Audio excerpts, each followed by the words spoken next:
It's on oldradio.com, by the way. Yep. So, Oh, you must be talking about the goat gland doctor? yeah, yeah. Yep. For those of you that just joined us, I'll just comment again that if you'd like to help volunteer to help with the pages, the histories of different cities, or the equipment pictures. Haven't had too many submissions in the recent years. I haven't had a lot of time myself, but on oldradio.com, you can help us fill in the holes of the transmitters that haven't been seen for decades, or consoles. And they would be appreciated. I know there's a guy on Facebook, I've transmitter sites I take pictures of and things like that, but we'd like to do this in a organized way so that people that want to see early Gates transmitters or Collins transmitters or something can find them.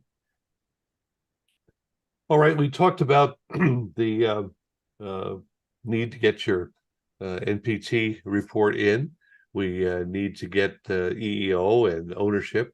What else has to happen before 2023 is over?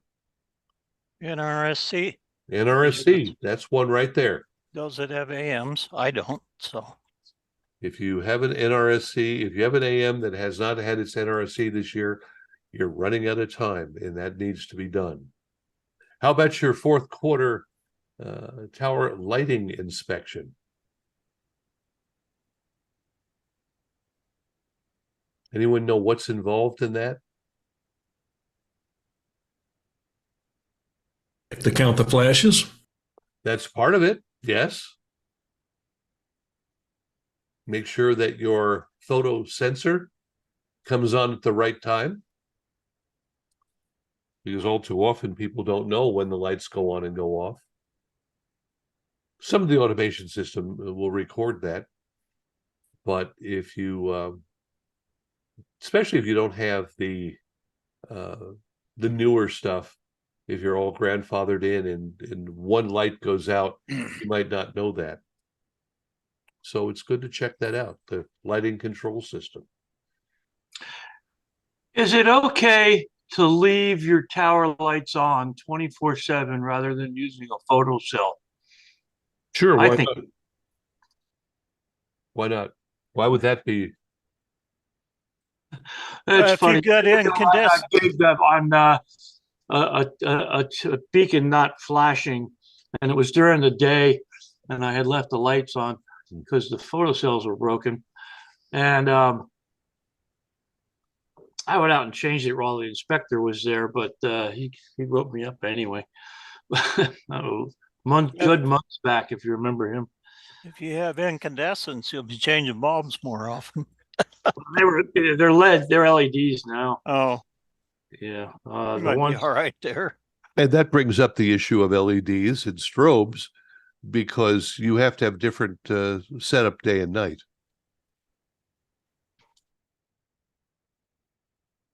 I don't have that myself, so if one of you gentlemen have strobes, you want to remind us, because you don't have to paint if you have strobes. That much I remember.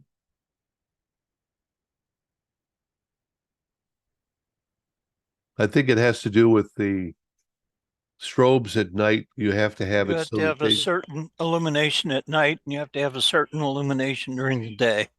yeah, and it has to be visible with night vision IR. IR. Yeah, Right. so that's important. Anything else you have to do before this year ends? Very something that I've wondered about. I have not had experience with LEDs on tower lights, but I had some experiences around my house here with various LED bulbs, and I'm finding that as they age, their illumination goes down. And I'm wondering if that's true with the LEDs that are on tower lights. Or do they age gracefully, or do they hold up their illumination and then just fail eventually? Something I've wondered about. That's a very good question, and apparently nobody that's with us this afternoon has an LED tower light system. Yeah, the only one that I dealt with was at KBLA, and that was great. Power consumption was very minimal. In fact, when we temporarily started it, we just plugged it into a wall outlet and ran 4 towers of lighting with that.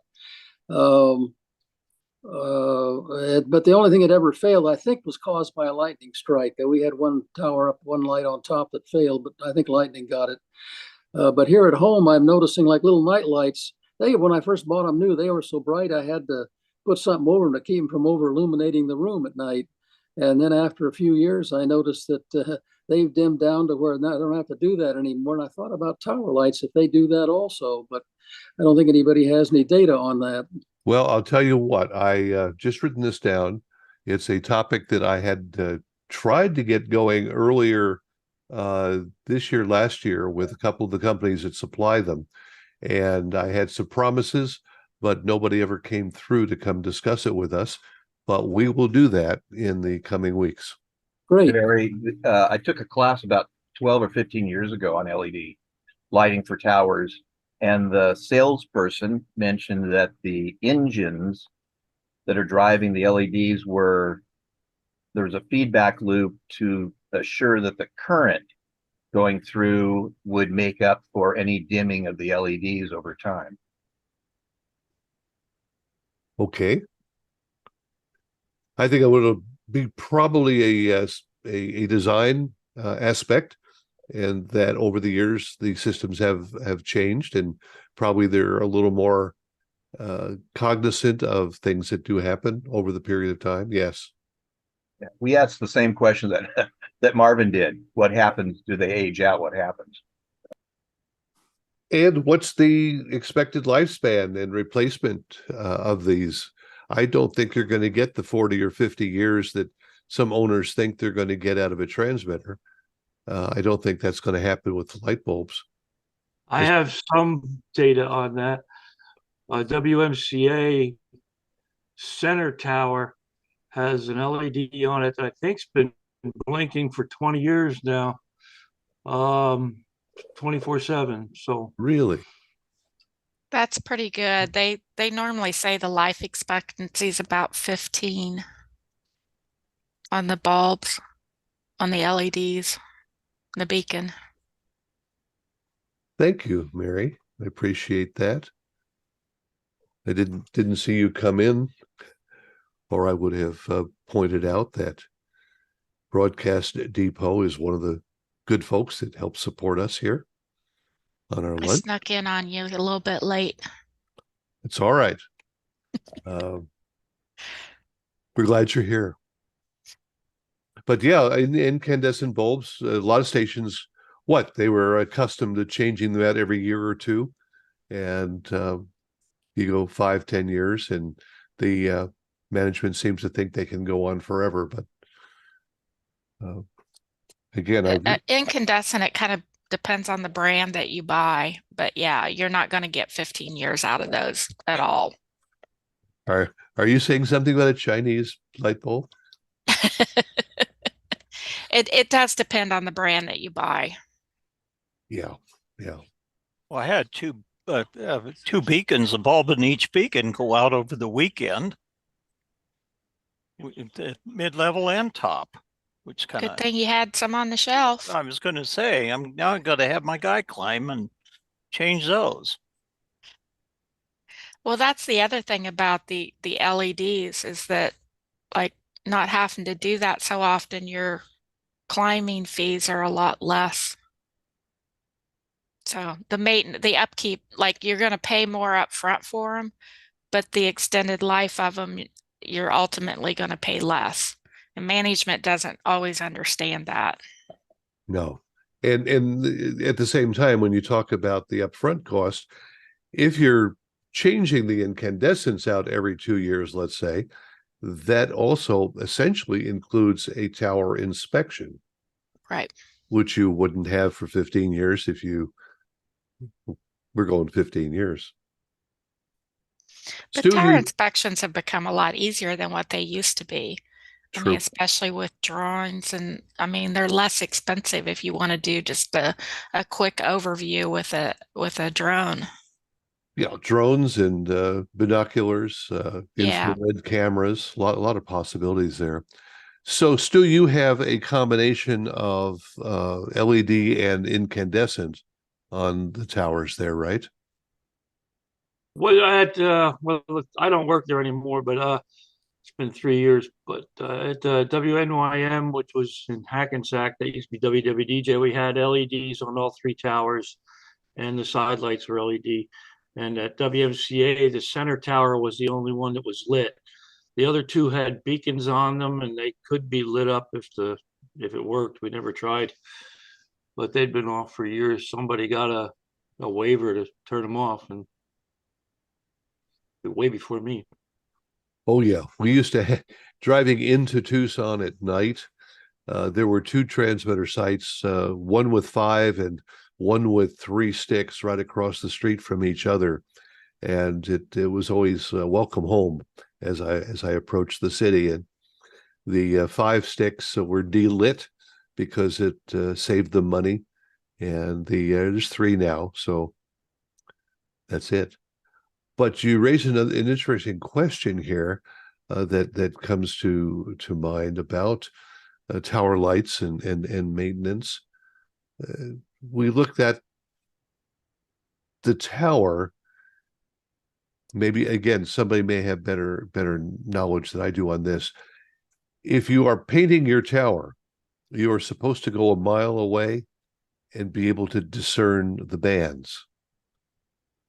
I don't know of a specific standard for the lights other than the wattage from incandescent or LEDs.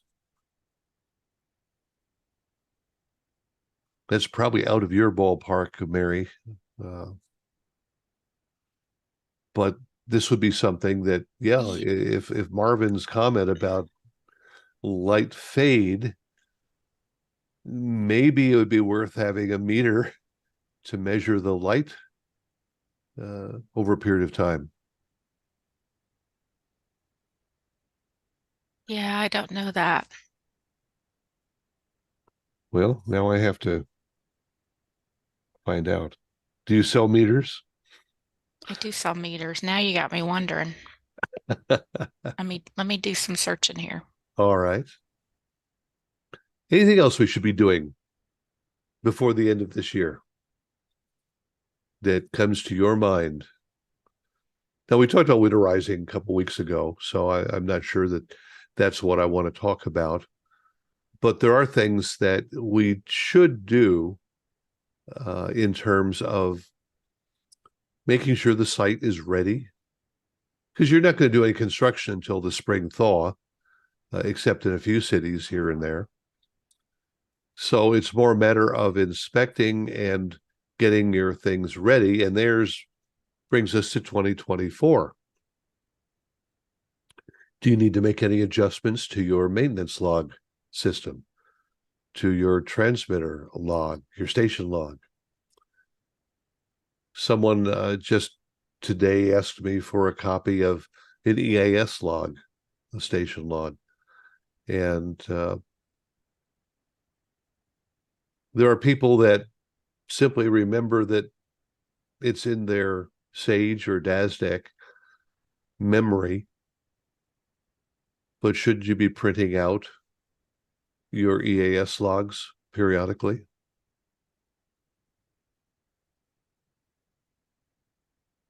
What do you do for EAS, Mark?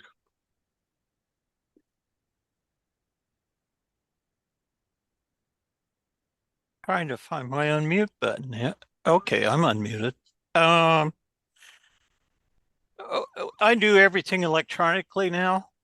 I used to do paper logs, but now I do it all electronically. So they're PDF files on a server. And I think a lot of people are going that direction. All right, so you convert them to PDF files and Correct. you have them available. Yep. All right, you wouldn't try to download it while the inspector was standing there. No. Oh, Stoney says there is an FAA requirement that the plastic lens on LEDs be periodically inspected for reduced opacity. They tend to fog up like a car headlight lens. So it's not just the LED itself, it's the lens. Or is it both? Now we have something to look into. So now instead of changing the bulbs, you have to clean the windows. Yeah, there you go. Or you have to replace them. I don't know. I've never seen anybody successfully clean a car headlight when they start to fog up. There's stuff you can buy that does that. I think it would depend upon the plastic itself. Yeah. We have problems with sometimes with our security cameras that have the plastic domes over them fogging up. Mm-hmm. There's They've a good article in Radio World. I posted it in chat. I'm sorry, I've never heard of Radio World. Now I know you're teasing me. Yeah, I wrote for Radio World for 25 years, for those of you that don't know. But my name is not permitted to be in it anymore. A corporate decision, apparently. In that article, it says they're not sure how you would monitor the IRR at each point on the tower. So I Yeah. don't know if there's a meter that you could use, but I mean, if you were using a meter, you'd have to climb up the tower anyway. Mm-hmm. So A lot of How things. would the FCC enforce that? Well, that's the good question. That's what we're trying to ascertain here. And I don't have the answer for that today. But as I said, I do intend to aggressively find ourselves a LED strobe company that will talk to us. Dialight would probably talk to you. Do you need some help with that? Sure. Okay. I'll reach out to the rep there. I have tried to get through to Dialight, and I've had some return contact, and it goes dead. Then there's also a company called Tower Chimney. Chimney Tower. I think. I'll help you with That's that. one back in Pennsylvania or somewhere. Yeah. Have Yeah, I they got it were out- right?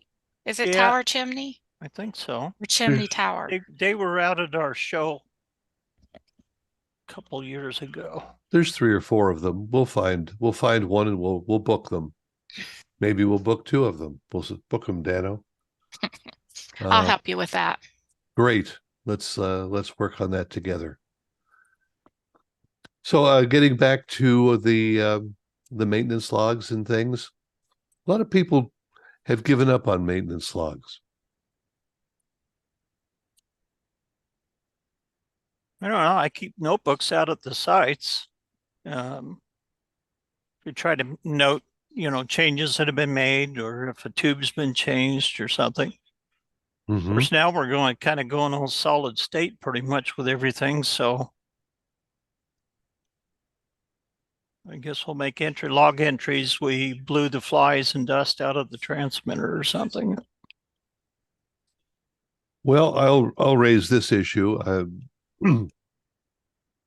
Jeff has spoken about it a couple of times, but there is a tendency not to visit the transmitter site very much anymore.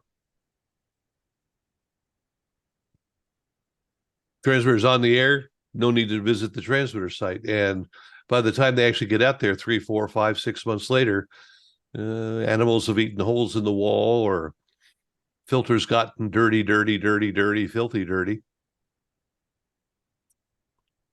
Well, when you got transmitter sites that are, hours and hours away, it's not like you can go out once a week or even once a month and always check them. Well, is that simply a cost-saving deal, or is that something that maybe hire somebody local to do an inspection for you? I would think that if I had a station that was 150 miles from me and I didn't want to go out there every month or every week, that I'd have somebody that's closer.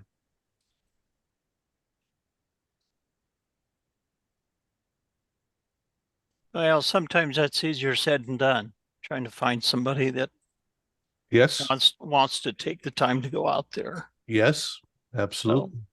You know, Barry, I had a situation one time. It's thinking back, it's kind of funny. It was a station over in San Gabriel, California, and the fellow that takes care of it called me to come help him. And I quickly found out that the transmitter was acting like it had no antenna connected to it. The antenna switching and phasing was in another building out kind of in the middle of the antenna field. So I said, okay, let's go out there and take a look at things. So, and I hadn't been to this site in a long time. I didn't normally take care of it, but I did have a key to the door to the building that contained the phasers, because there were two different stations in there. Anyway, as I opened the door, I go, oh my goodness, nobody's been in here in a long time. It was literally a wall of spider webs. Whoa. And I said, I'm not going to challenge this. I said, we got to go back and get the broom and knock these things out. I mean, it was a wall of spider webs. But when we did get in, quickly found that there was a relay mounted up on the ceiling of the phasing cabinet that had, from vibration over time, literally fell apart. And part of it was laying on the ground. So I said, here's our problem. It was very obvious. And we fixed it and got it back on the air. But I'll never forget that wall of spider webs. you need to carry a whip like Indiana Jones so you can knock them out of the way. Yeah, right. I do not know what kind of spiders they were. Might have been harmless, but here we have black widow spiders that aren't so harmless. So I wasn't going to challenge them. You weren't going to take a chance. No, but the broom took care of the problem quickly. But the interesting thing was, that sure told me that nobody had been in there in a long time. I had personally gone to a cell site that was inside a little ornate clock tower at like a apartment building, one of those sort of things. The walls were very tight around the cabinets that I had to work on. And in it, there was a black widow spider that was, its body was about 1.5 to 2 inches in length alone. Oh, that's a big one. And when I got out my wasp spray and sprayed it, and a shower of its babies started coming towards me from underneath the cabinet. Yeah. So after I used the entire can on the By the way, if you're at a site like that, I found one thing that we tend to have more like WD-40 or something like that, or LPS lubricant at the sites. And I find it's very effective to just simply lubricate the spider, and that because they breathe through their outer skin, and that coats them up, and they die very quickly when you lubricate them.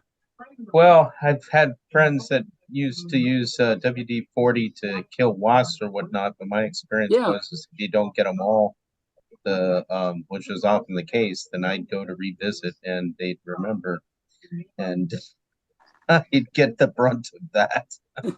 Can a chemical spray in a lighter will do a lot too. Of course, it might not be good for anything else around.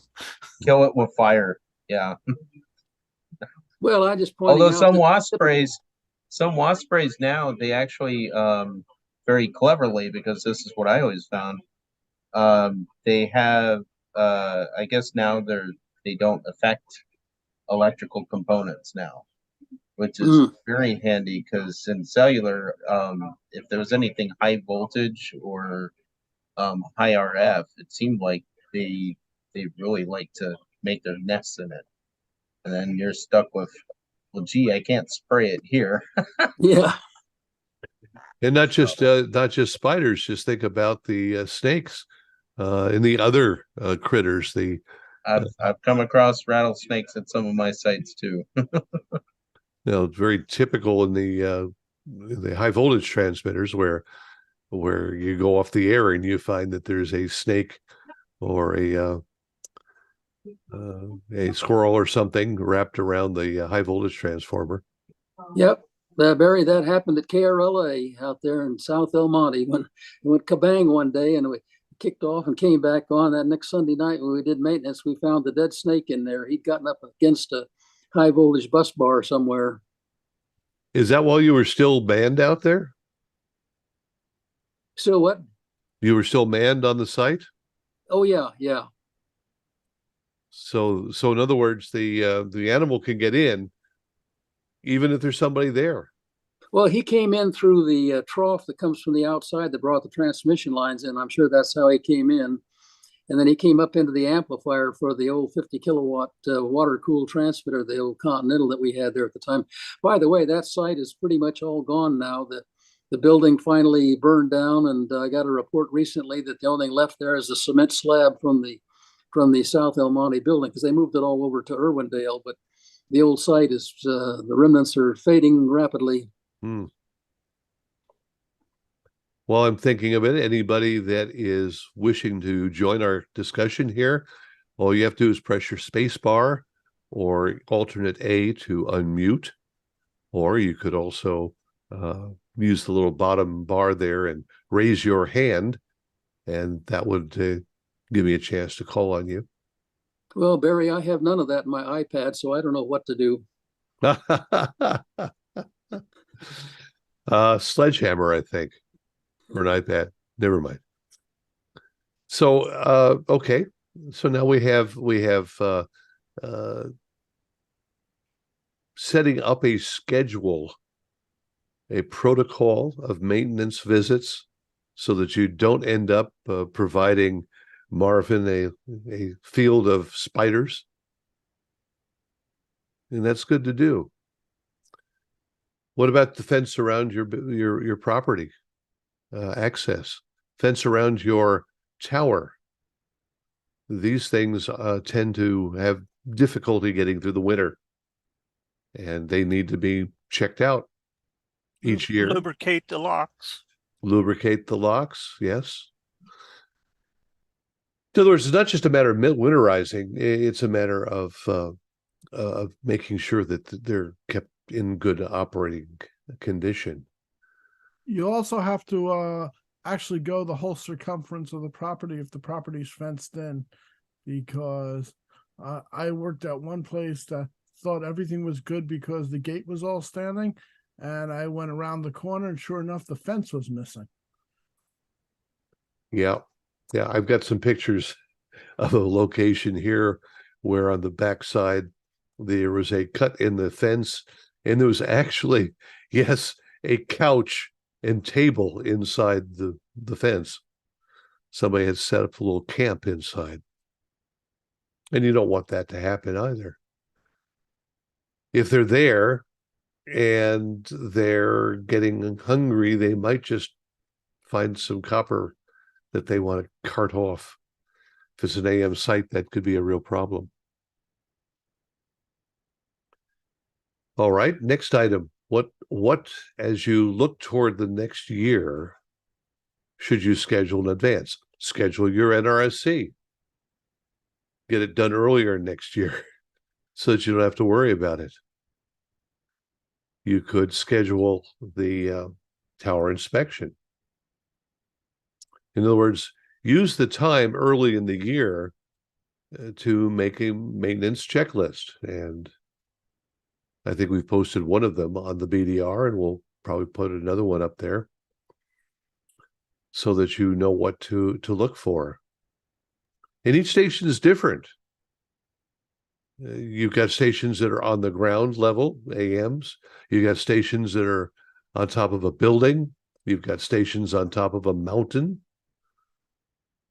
You've got stations that are in very, very odd locations. So maybe you're sharing a tower with somebody else. Here's a good question for you. If you're sharing a tower with another station or two stations, who is responsible for the tower lights? Well, the way I considered that with KBLA, when we had KHJ there and also KYPA, but it was owned by Agricultural Radio Broadcasting, they owned the property, and the other people were tenants in there. The other two stations were tenants. So I always considered that the owner of the property was the one that was the owner of the towers, literally was responsible for it. But I have a hunch that the FCC, the way they view it, probably figures everybody's responsible. Absolutely correct. That's the way we were taught to, that everybody. Mark, you suddenly muted. Stupid space bar. I need a new keyboard. Everybody on the tower, you know, if a tenant sees a light out or something, they should act on it. And now I don't know who actually calls the FAA to file a NOTAM. I would, but at least let the tower owner know that they've got a light out. Yes. And while you're talking about the tower lights, if you're on a shared tower or a shared site, what else? Each station is responsible if the RF levels exceed the FCC maximum. Correct. Yep. Hey, it's not mine. They put up the STL or they put up the... No. Each station. Isn't that, Marvin, is that what happened at Mel Wilson? They came in and really hit a whole bunch of stations because the RF levels were too high. Yeah, and I think the stations did a lot of work changing antennas and so on to keep it from coming down on the ground where the public was possibly exposed. But most of it came after I retired from taking care of things on Mount Wilson, so I didn't get directly involved in it. But I can remember for a while, they even had a road closure up there while they were talking about that and taking care of it. There was a road closure, and there was also a notice of violation because there were, I think, one or two stations that refused to lower power when this was discovered. In other words, if you're over the limit and you can identify which station is causing it, that station needs to reduce power till they solve it. Right. And there were some stations that would not reduce power, so measurements could be made to identify the problem, which the commission doesn't like very much. And I remember that, and I remember again that each station contributes a certain amount to that RF, and it's important to know. And it's important to know what else is going on in the neighborhood, because you don't want an inspector to suddenly show up there and notice that. I saw a note from somebody the other day that the RF detectors that many tower climbers use are not very accurate. And one guy had a 50-watt station and they wanted him to turn it off. And other stations, throwing 100 kilowatts out. I don't think you want a climber walking through that aperture anymore. Again, I can remember the old days when at KFI, when it came to time to relamp the tower or to replace a burned out incandescent bulb, which is what we had in those days. The climber, what was John Hignite? He would come out on a Sunday morning and climb up there and replace it. He wouldn't ask us to reduce the power or anything. He had his technique where he would get onto that hot tower and go up there and do it while we were putting out 50 kilowatts. And none of us knew any better than back in those days. AM isn't so much a problem because of the long wavelength, but when you get up to FM and you get up to the RPU channels and things like that, you have much more effect upon the human body. Right. Yeah. When you get up in that 100 megahertz region, it starts to make a difference. And so riggers normally supposed to have RF suits with them if they need it. Some of them would rather you turn your power off than put an RF suit on. It all becomes a negotiation sometimes with the tower rigging company. Ownership also doesn't want liability. So that's in their favor nowadays. back in the old days, liability wasn't a thought of. Nowadays it's thought of a lot. Everybody's suing everybody. Can we all sue David Bialik? Or, well, Barry, you I'm know, from New York. You don't think I have an uncle or someone somewhere that's a lawyer? I just noticed you're moving ever so slightly each time to the edge of the picture, and we're losing you, but that's okay. and when you have a guy climb our tower up north, even just to change bulbs, I have to constantly remind him, make sure you call us so that we can shut the station off when he gets up by the antenna. Because there was a time he climbed up to the top beacon with the antenna fully on, and I told him, I said, that's not a smart thing to do. Yeah, Have absolutely you right. ever noticed that a lot of tower climbers have nicknames like Sparky? Yeah. Yeah. I knew a tower climber who was named Boom. I asked him, why did they call you Boom? And he said, oh, well, if I fall off the tower, there's going to be a boom. So That's a good one. Yeah. now, I don't know about anybody else, but that's always been a hidden fear of mine is, crew of being up on the tower and then, hearing a bunch of panic or something, or hearing a thud on the roof of the building. Scares me something fierce. I had a guy drop a wrench one time. It was on a TV tower that I was working. Me and another engineer were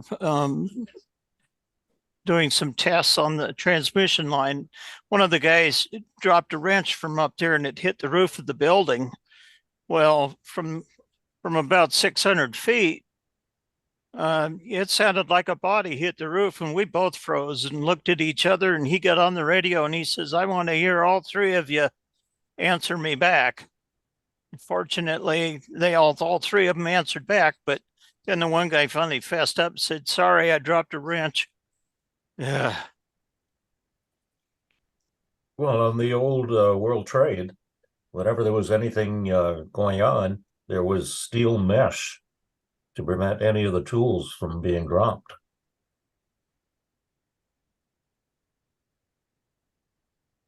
I can imagine so. Something like that hits down on the street, go through the roof of a car or windshield. Well, in New York, that would be through people.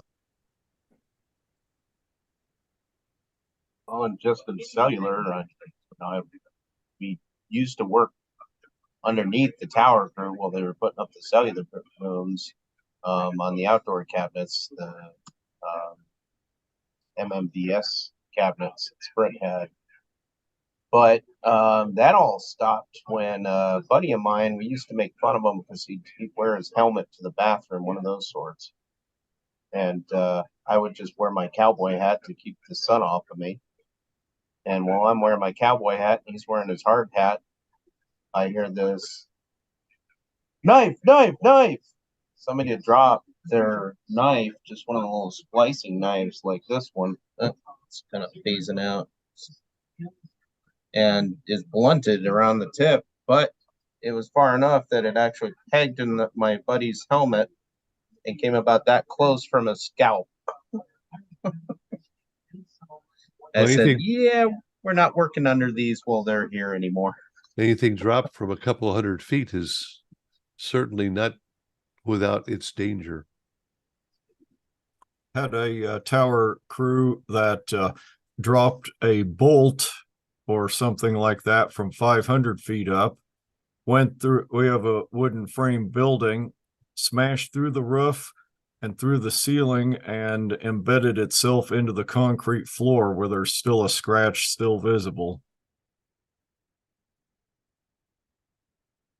So not just ice, but tools and other things. You need to have good protection for anyone standing outside the transmitter building. In Boston, in the Needham site, some ice fell off the tower. There's a candelabra on top, and the one of the stations that had a separate building at the base, the ice went through the roof. Mhm. They hadn't reinforced it. It can happen, certainly. And again, since you're not doing any major construction or repair work during the winter time, the beginning of the year is a good time to consider supplies. What supplies do you have at your transmitter site? Have you been to a transmitter site where there is a transmitter and there's nothing else? Not even a DVM? Well, you should have a full toolkit. And also, one thing that I found that was appreciated by the FCC, I always made sure to have an extra umbrella just in case they needed it. And they're always thankful. Umbrella? It never rains in Southern California. Marvin will tell you that.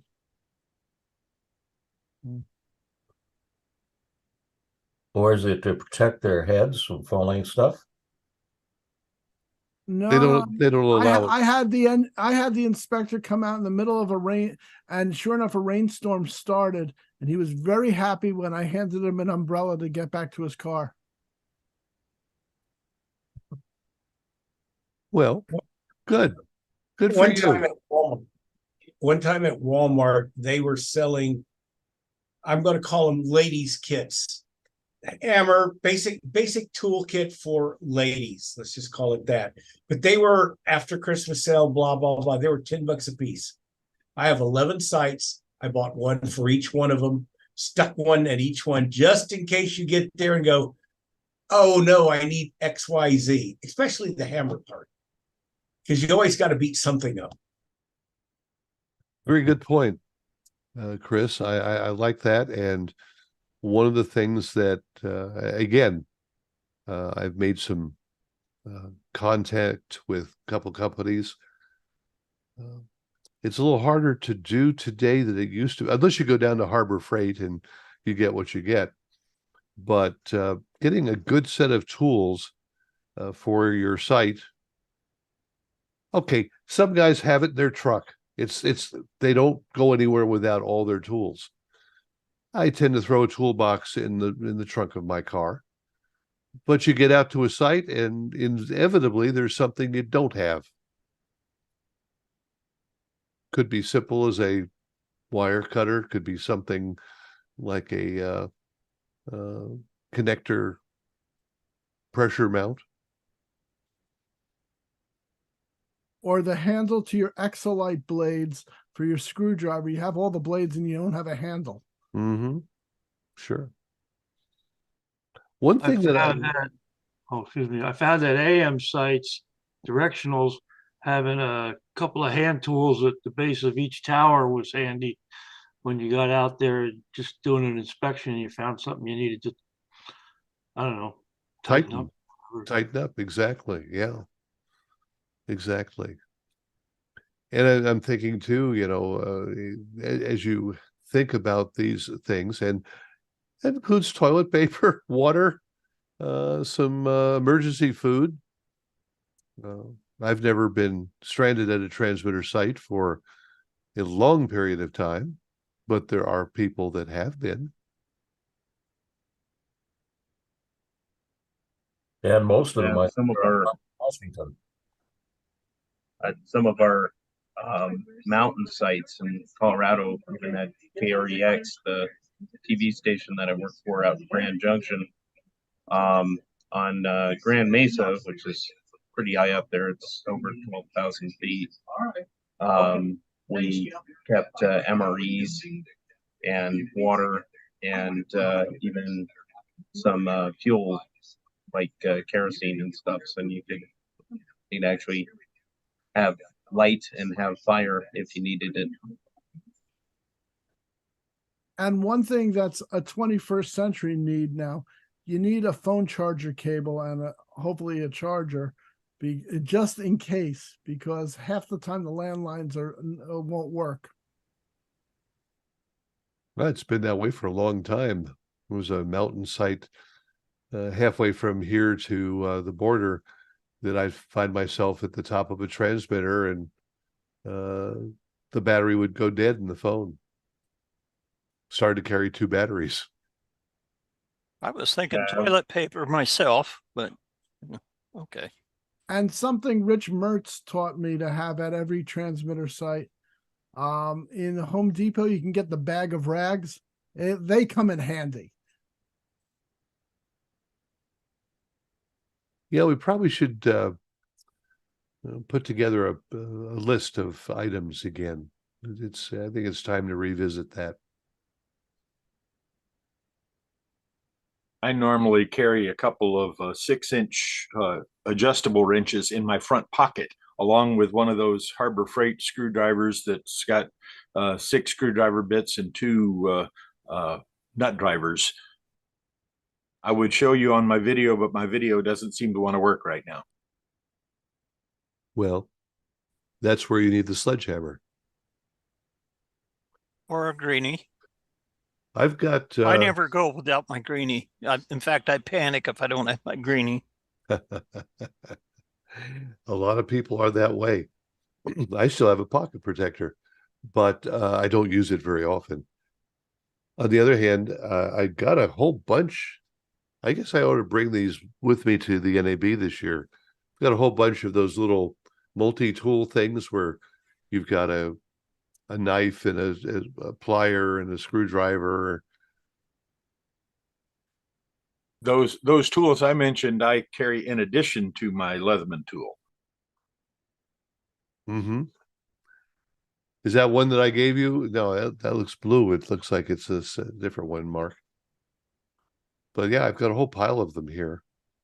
And I was going to go, and then that was the year the NAB got canceled. So I have them, and I might just bring them this April. I don't know what we're going to do in terms of getting together. I generally carry,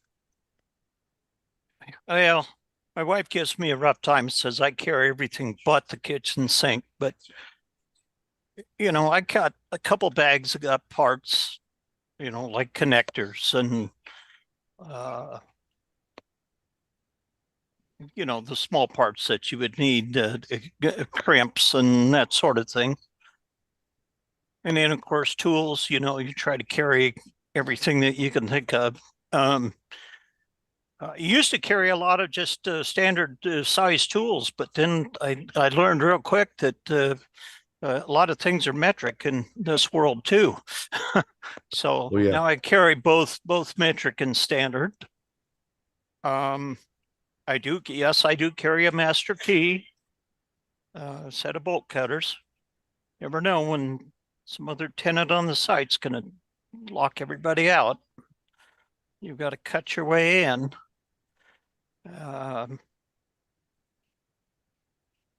Even carry a ladder. So, And I would understand have to not carry a everybody. laptop.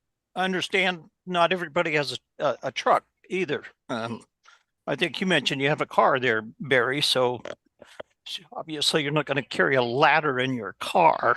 You mentioned a laptop, David. I think you said I carry one of those too. When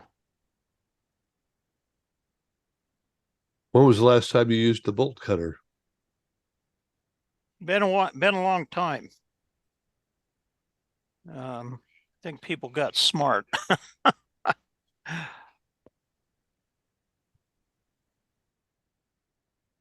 I saw 2 different ways of approaching that. The way in which you made sure your lock was different than anyone else's. But then there was a whole bar that Clay showed us where it was a bar that was, was 2 foot wide, and you could hang all these different locks on it, and any one of them would unlock it, and no one would prevent the others from unlocking. With these shared sites, that becomes more and more of an issue. Well, and we've started using combo locks, and I figure if there's like at the tower site that we actually own, the other tenants, there's a couple other locks for people, like the propane guy's got his own lock, but somebody absolutely has to get in there. Yours are going to call and tell us that they're there anyway. I just give them the number to our lock, they can get in. So that kind of makes things easier too. It does. Or just have every lock with the same key and pass the keys around, or have a master and a submaster for them.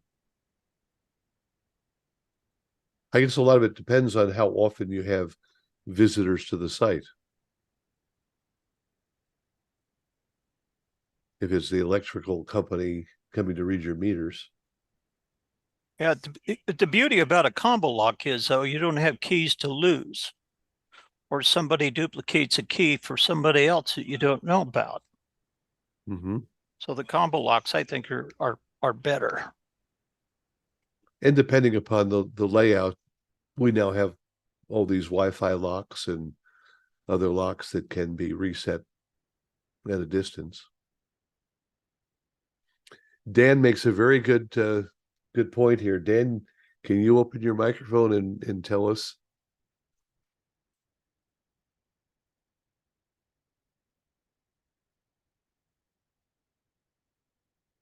If you look in the chat, he says he has a 1-ton 4x4 fully loaded with parts, tools, connectors, cabling, climbing harness, everything. As I tell people that see it, I need only about 10% of the stuff that's in there. The problem, I don't know which 10%. And that really is the key, isn't it? Well, and if you go to a tower site that's like in our case, we're across the state, and you're hours away from home, and it's a broadcast specific part, you try to plan ahead before you go out and say, well, if it's this or if it's that, maybe I should take this part or that part, because it's a long drive back to get the part. So he's right. You carry a lot of stuff that's just really extra baggage, but when you need it, you need it. And like I say, you just, you don't want to find yourself having to drive 3 hours back to the shop to get what you need and then drive the 3 hours back out to fix it. Well, or if you have stuff like zip ties and you just weigh and say, well, I've got a bag of 500 zip ties back at the station, but the time it takes me, it's just cheaper to go buy some. Somewhere close by and just get back to the transmitter site and get it done. Run into that a lot. And this reminds me, this is something I always would tell my kids. It's better to have it and not need it than need it and not have it. That and it's a tool, not a toy, are the other thing that I pounded into their heads. But it reminds me of on Letterman at some point, they had Lou Rawls in the green room for a week. And the bit was, it's better to have Lou Rawls and not need him than need Lou Rawls and not have him, which is pretty funny. I just spent more time than I want to admit looking for my shrink wrap after having moved. It moved. It's somewhere. I don't know where it is. And I probably would have saved myself 2 hours by just going and getting another package of shrink wrap. Yeah. All of this right now leads us to a major issue, planning for 2024. Now, some of you have done this in September for a reason that will immediately become obvious. But what do you have to plan for next year? Budget. Thankfully, mine's done. Good for you. Yeah. Did it a couple of weeks ago. This was always the time of year in a previous company where I would be looking to see what I had left to spend in my budget. A couple of years ago, I went and bought myself a nice tool bag right after Christmas, and I carry that thing around in the truck. But it was one of the best gift I ever gave myself. Now, Mary will be very happy to talk to you about leftover budget. I don't have that luxury anymore. But realistically, it is important to think about what you're going to need for the next year. Used to be you had to plan for tubes, remember? Light bulbs, tubes. You knew you were going to need them. You didn't know when, but you knew you're going to need them. Should be able to buy a few tools every year. Not have to go to the Ham Fest to get them. You know, it's sad though, that's become a luxury with some companies, honestly. Like, Maybe you and I should have a chat about that after. Yeah, the company itself doesn't, we don't buy many tools. I mean, you steal them? I have my own tool. Oh, I buy my tools. No, I don't steal them. I look like you. I look like a thief. Yeah. No, I'm just kidding. You go down to Home Depot or Lowe's today, and that's what they do. I know. Like the tools that we take out, in our vehicles when we go out to sites, pretty much our own tools, just because we're accustomed to what we have. We do have a set of tools here in the shop that the station has bought, but for the most part, yeah, we don't. Engineering doesn't spend a whole lot on itself, other than what's absolutely needed. but unfortunately, that shouldn't be the case. But that is the case with most of the guys. They buy their own tools. It is. Like, Now the station can buy the test equipment. That's fine. So that's more expensive. No, I've got a nice used oscilloscope. Somebody wants one. But yeah, I think the issue really is to budget for a little bit each year. And that way you probably could get it through even the worst bean counter. Well, and at the beginning of every year, I just start in my Microsoft OneNote. I put in a 2025, budget, and then as things go along, I just throw them in there. So when it gets to be budgeting time in late September, I go look at that and I add it to everything that didn't get done in the preceding year. Sorry, Mark, go ahead. Oh, no, that's fine. I always told management here, we need to have some money socked away for, we need to have what I called an engineering kitty, where you had money socked away in case you did have a transmitter that blew up on you, or a piece of equipment that let the smoke out, or something that, we would need to replace and not have to worry about, well, let's see, which department do we need to borrow this much from, and this and that. And of course, some of you know that we're nonprofits, so everything's all donation anyway, supported. But here in recent years, we've been pretty good about keeping a stash on the side, just in case, for a rainy day, I guess some people would call it. Mm-hmm. you guys are pretty lucky though. Like when it comes to stuff yes, like that. we have a good vendor that takes care of us. Well, we are very lucky. But you also have good supporters. Like a lot of the commercial stations don't have that. Like I was talking to a guy that just a few days ago said that his allotment for budget for maintenance was $500 a month for 7 stations. That doesn't even cover a tube. No. No. So it's crazy. It's crazy how the budgets are becoming a lot thinner. Well, I always said that promotions actually spends more money than engineering does.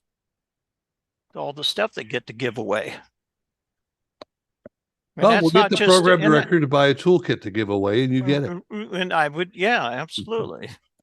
And that's not just here. I mean, that's most stations. I mean, I worked I worked at other stations where promotions were a big thing when it came to budget, but engineering didn't come close to it.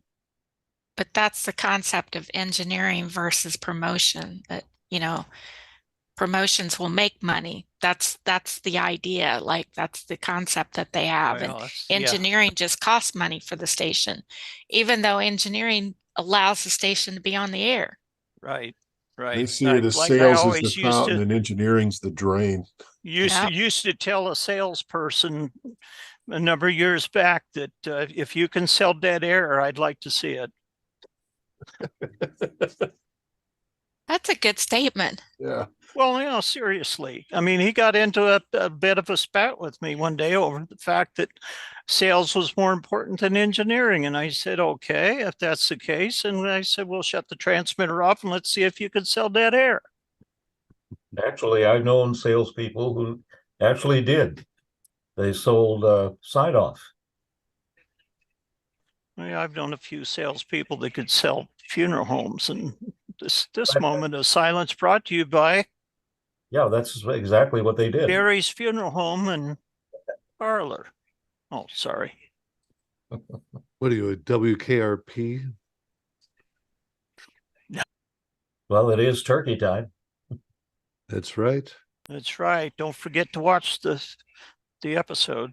Turkeys do fly. They do. I should probably give away another WKRP DVD this week or next week. Maybe I'll do it next week. And don't forget to play Alice's Restaurant on Thanksgiving Day, too.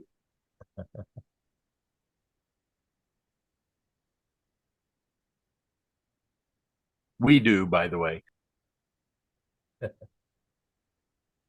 And again, Chuck toured with Arlo Guthrie for a while, so he has an inside track on Arlo Guthrie.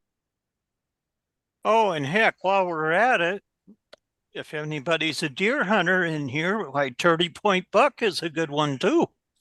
All right. Well, we've come up to about an hour here. We've had about a dozen folks share their thoughts, and about 40 others watching.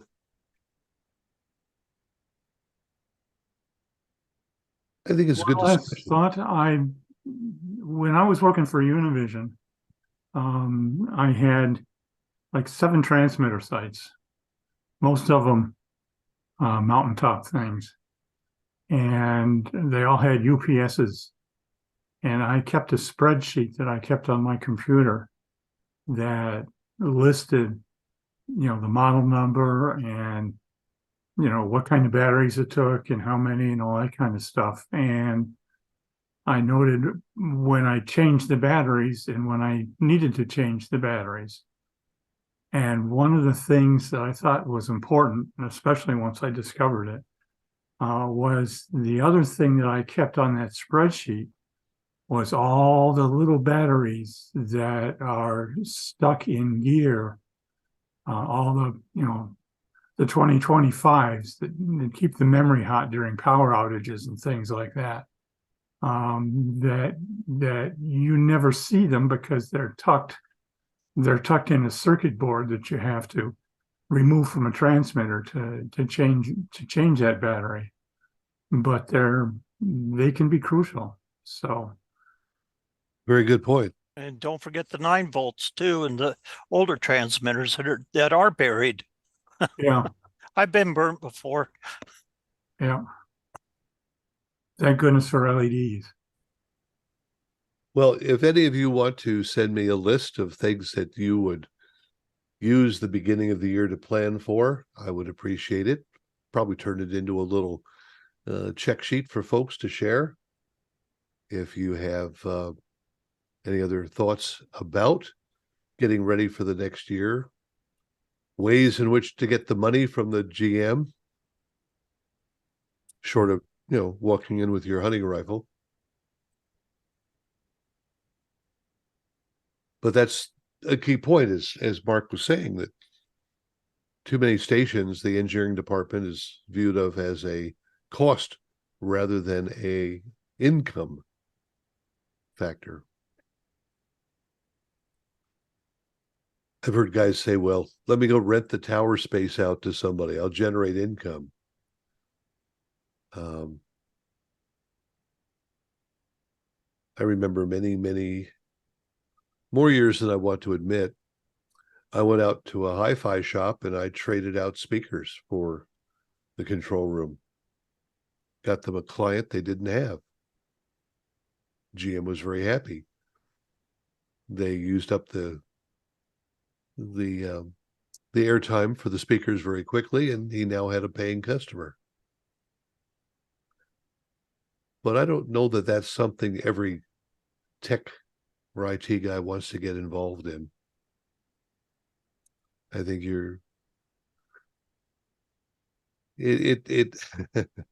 I've had other experiences where I've had GMs promise me that they would take care of something. I turned a $10,000 bad debt from one of their clients into $25,000 in air conditioning and landscaping work. And the promised bonus never appeared. I'll put it that way. In my years, I've encountered several different kinds of budget issues.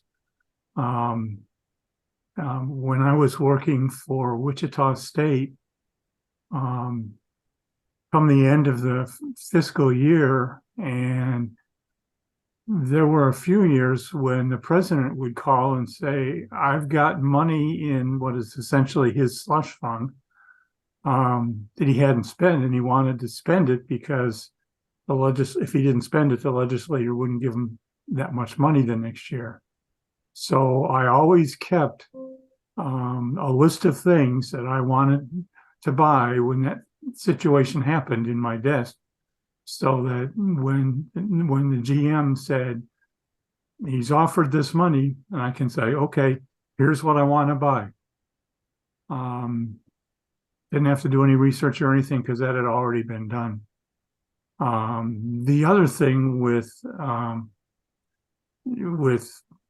public radio stations is we especially the engineering budget tends to be a feast or famine thing. And when you have a grant that you're trying to use up before the money just is taken away from you, if you can justify it in terms of the grant language, it's a good time to stock up on some other things that you may not have had the regular budget for. So again, the same thing. And then in a big corporation like Univision, we had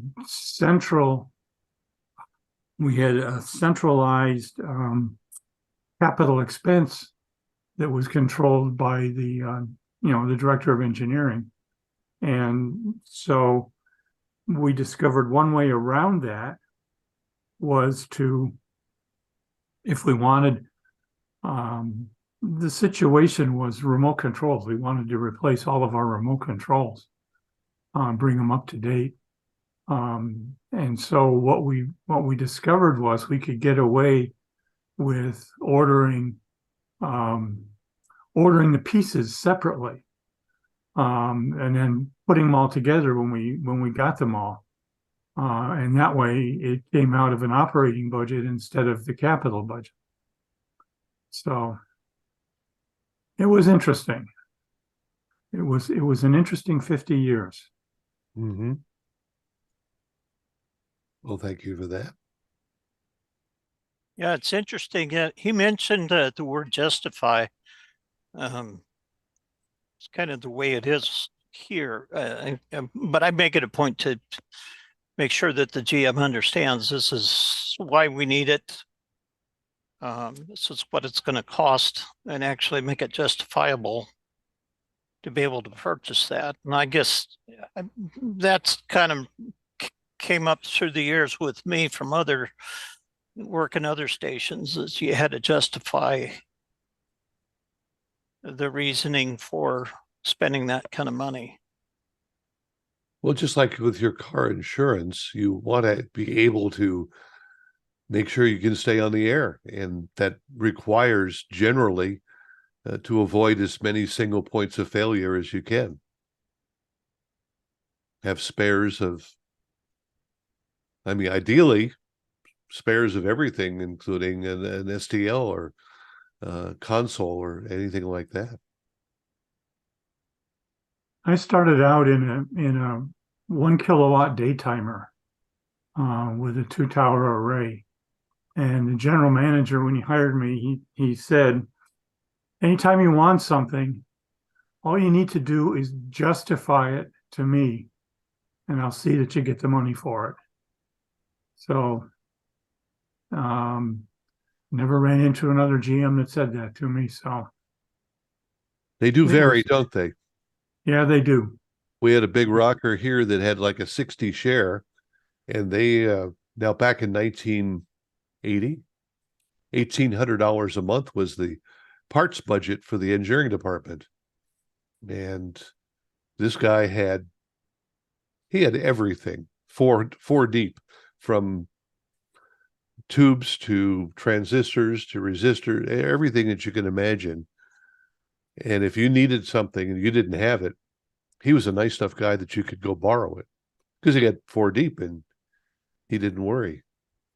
New guy comes in and rigs the deal up for his salary boost, and they eliminated the $1,800 a month.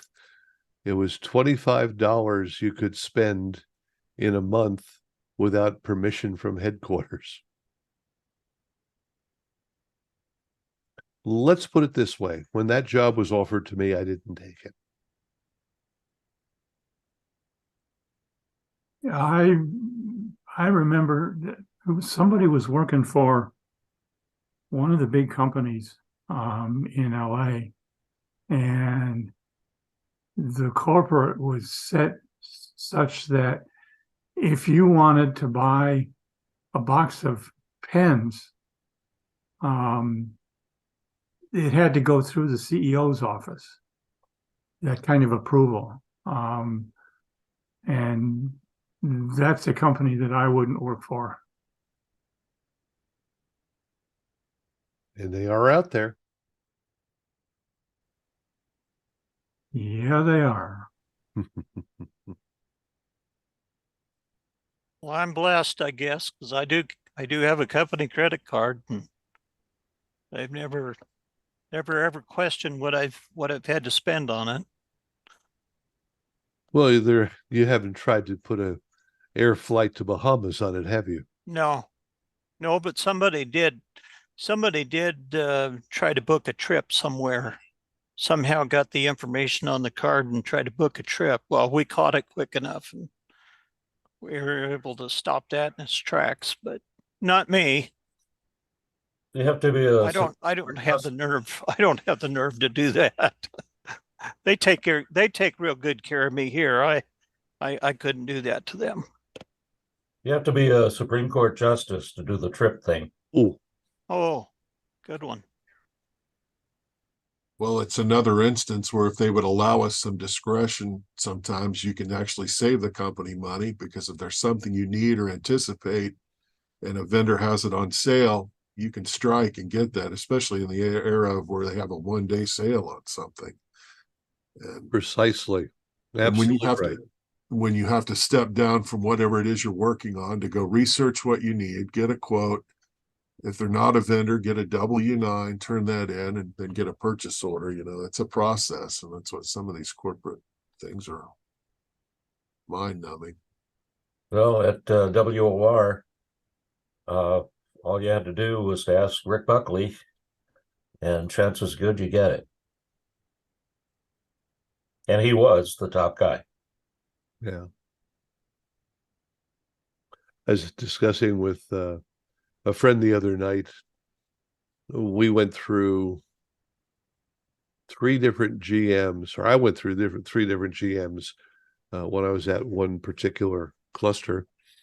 The first one just took care of things, didn't want to didn't want to push very hard, but if you justified it, take care of it.